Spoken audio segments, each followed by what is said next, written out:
Okay, so if somebody's got high cortisol, I'd be very careful with HIIT training. So I'd only be thinking probably 2 or 3 times a week as a stress release, and then the rest of your exercise should be based on balancing your autonomic nervous system as much as possible as well, so relaxing. It just depends on what you're training for. So with strength, if you're doing sport specific, you're going to be some strength periodization. Cardio if you're doing a marathon, and then mobility really allows the optimal expression of your joints and muscles for strength. And so if we're looking at exercise specifically for health, then a lot of the research is based on 30 minutes a day at a moderate level. So moderate level is maybe a level where you can still talk, but you're certainly breathing harder. For me, how you think or even meditation would be at the top because that controls your physiology. Then it would be nutrition, then it would be exercise. I tried to maintain my health without exercise for a couple of years. I couldn't do it. I would recommend starting by doing at-home yoga and a yoga practice that is really focused on diaphragmatic breathing as much as possible so you get some exercise while still being able to control your anxiety.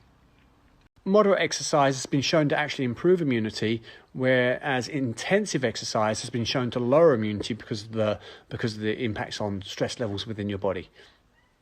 Absolutely, but you want to have your exercise help relax you and balance your autonomic nervous system. So ideally, you're going to be doing breathing-based exercising so that you're able to still breathe diaphragmatically, which is controlling your levels of stress and cortisol release. I prefer people just to have a really light snack before exercising first thing in the morning, just so you've got a little bit of fuel on board, because otherwise, if you're completely in a fasted state, you are going to get a spike in cortisol because of that. I would be concerned that it's a vasodilation effect that's driving the headaches from exercise. So I would look at those aspects and also be looking at electrolyte balance as well, maybe something to do with blood pressure. Like a lot of things, it just depends on what you want. If you're training to be a world-class triathlete, too much is probably over 25 hours a week training. So it really just depends on what you're trying to achieve from your exercise. Okay, let's make this simple. If you're stressed, you want to do exercises that relax you. And if you're relaxed, you want to do exercises that stress you. Even more confused?